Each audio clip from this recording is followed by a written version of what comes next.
I'm going to go ahead and start. I'm a person that needs no introduction, apparently. No, I'm teasing. I'm actually here as part of the C3 project, which is Cyberlearning in Community Colleges.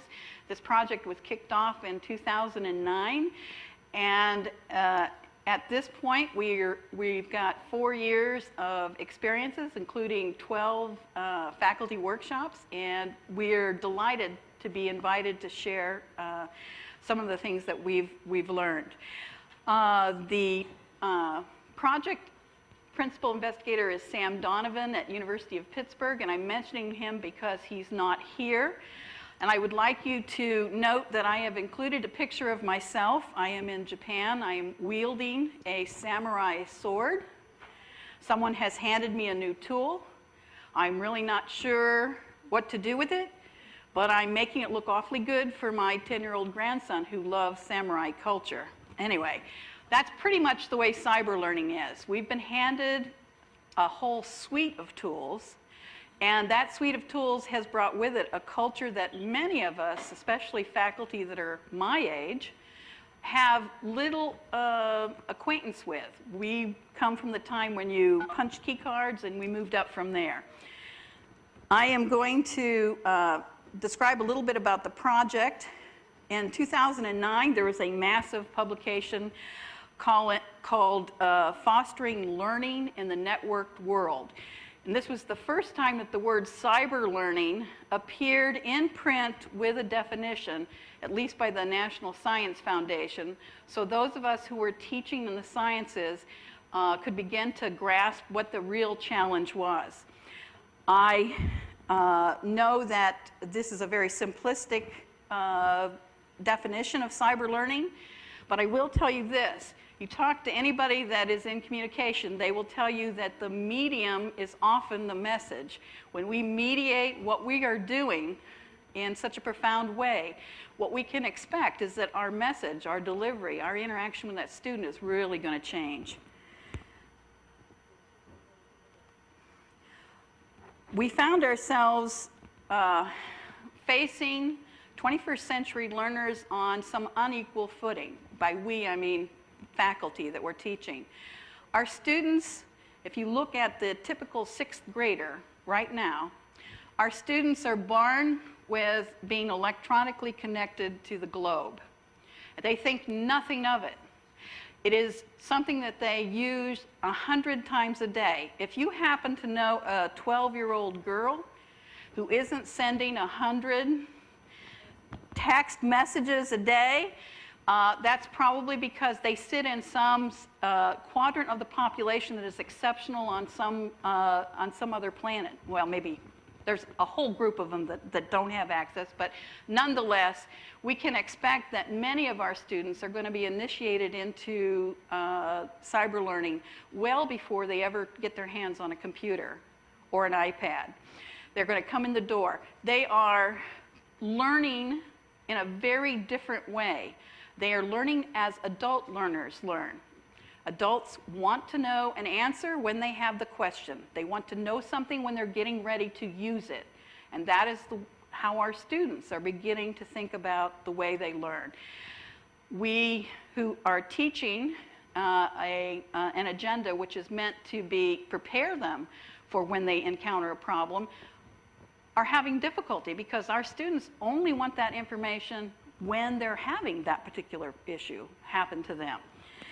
So we set about putting together a grant to kind of address the difference between the way that we ourselves were schooled and the way in which technology now enables us to teach. And there are several things here that have been brought up by others who've already presented. When someone's schooled, we expect everybody to enter at the same time, same place, learn the same thing, and take the same exams and go on and progress to the next stage. This is the way we've built our schooling. Well, now that we have access and fairly universal access, that step-by-step procedure is now challenged. Most students come in the door having, and they always have, but we're now recognizing it, they have a lot of prior information, a lot of prior experience, a lot of prior knowledge. And now with technology, we begin to see that, and we have actually a way to address it. Teachers have always been the experts. We now are entering the age of teachers as the collaborator, as the peer. You're an advisory peer, you're a scaffolding peer, you own the classroom space, but now we find that we're learning things at the same time our students are learning things. Or maybe you already have experienced that. I know I did the first time I taught micro. That was 30 years ago.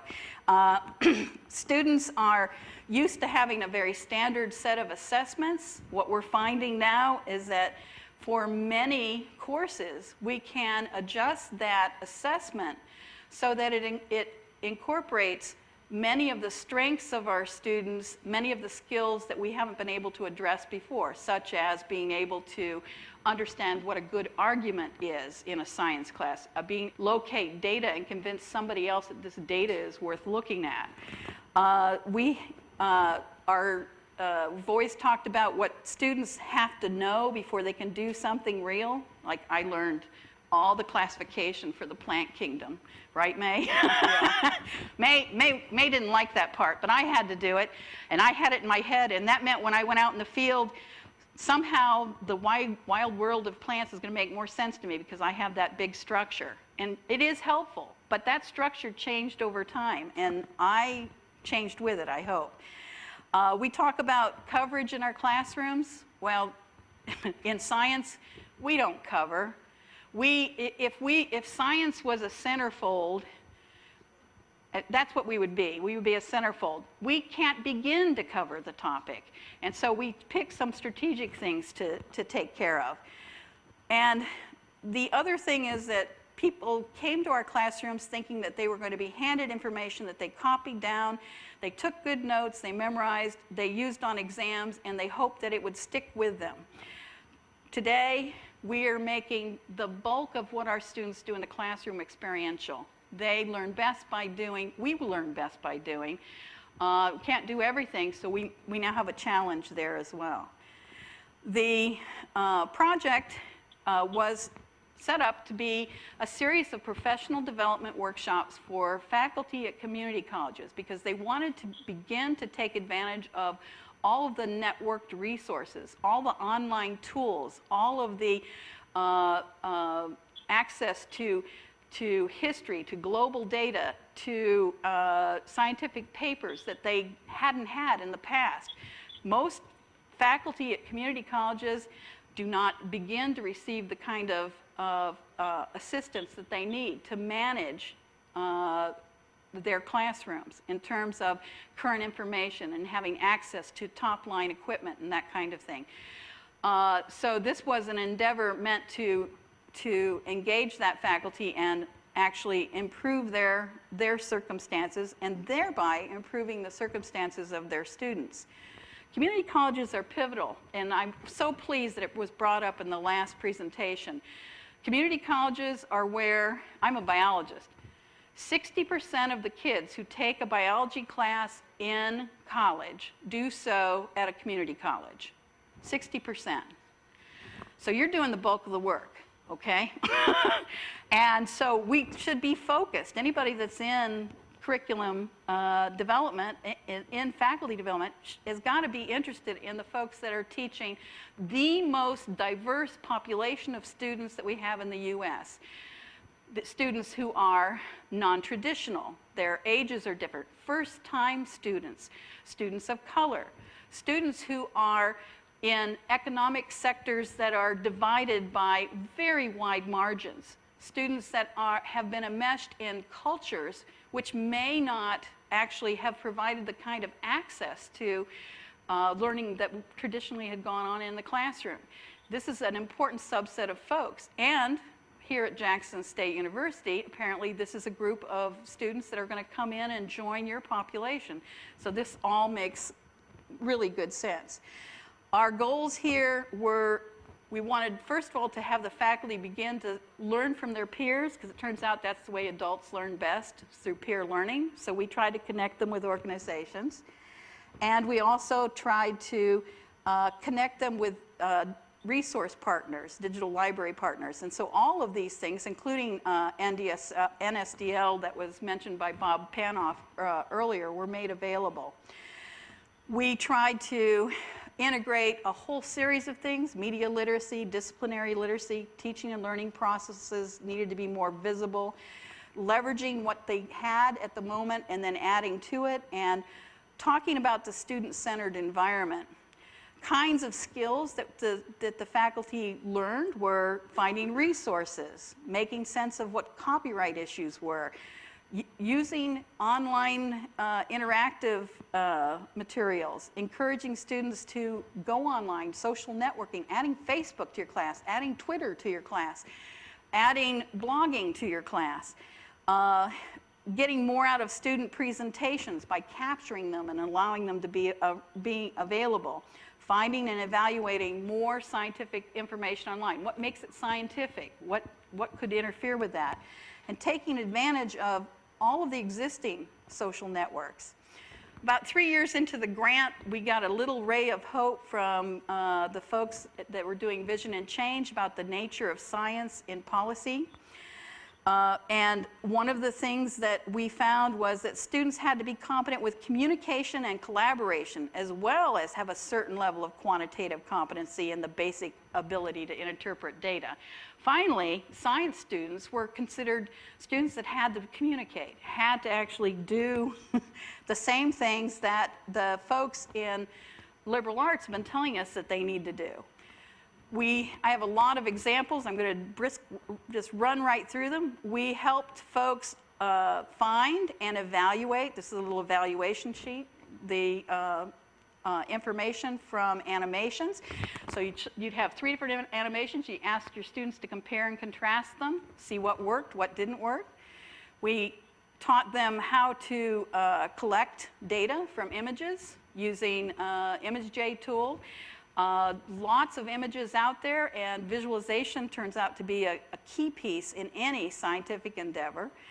And that includes visualizing data in a very different way. And so we spent some time focused on a series of resources that would help them take regular data and look at it in a different way. One of the key things we found that was important. Okay, I'm getting ready to introduce the flu of 1918. Yes, you're going to be looking at sequence information. We're going to look at the origin of this very first bird flu, et cetera, et cetera, et cetera. How do I connect with my freshman students? Well, I have a coal miner from 1908 tell his story. And this comes from the Kentucky archives. Here's Temus Martley. I can't do him really well. It was the saddest looking time back then that you ever saw in your life. My brother, he lived over there in the camps. Then I was working over there and I was dropping cars onto the tipple. And that epidemic broke out and people went to a dying, and they're just 4 or 5 dying every night, dying right in the camps every night. And we get to hear his story. He loses his brother and his niece and his nephew and his sister-in-law. And he's had this heart-to-heart talk with the doctor, and the doctor says, because they didn't know what the 1918 flu was, they didn't have the virus information, saying, I'm trying to save him, but I don't think I'm gonna. And he didn't. Let me go back to my PowerPoint. Sorry. How about, this is another, all of these short activities I'm showing you came out of real faculty at 2-year institutions. How many of your students speak fluent Japanese? Well, none of mine do either, that I know of right at the moment. Okay, teaching a plant biology class, talk about pollen. Pollen, the male gametophyte. Well, that helps us a lot. What do I want them to really know about pollen? That pollen is, and this is an example of data that you're gathering as soon as it happens. This is a map of Japan. These little circles represent pollen bots. These are robots that actually scan for pollen particles and automatically count. So if we look at this, I'm going to go here where I've got a nice red pollen bot. Oh, I got the wrong, there he is. I'm clicking on parts of Japan that I don't even know with a name that I can't even translate. But here is the cool thing. Guess what I have here? I have data. I have live streaming data from Japan. And this pollen that we're looking at is cedar pollen. And the reason that it's being monitored is because over 40% of Japanese folks have pollinosis for cedar pollen, which grew from the replanting efforts in the earlier days. So here we're crossing time, globe, space, and science has changed once again. And now we have one more, world mapper. Okay? Here's the world as we would see it in terms of land area. Looks pretty familiar, right? Most of you recognize that? Okay, how about if we look at the world in terms of who imports fruits? Does that look like a world you understand? No. But look, here's Japan. That great big thing is Japan because they're big fruit importers. Okay? The continent of Africa, not much fruit being imported there, even less in South America, some in the US, but here is a way of looking at the world that's just a little bit different. And again, these were tools that were brought together by our faculty members that changed the way we do science in the classroom. I also wanted to mention that there is a good resource right now for those of you who want to think more broadly about the whole experience of cyber learning. It's a new publication that is been put out by the Media and Learning Research Hub at Irvine, California. I think it reiterates many of the things that I heard here today. So I thought this would be a good resource for folks. And I think my time is up, but I will keep that slide up till we have questions. Go ahead, May. Thanks, May.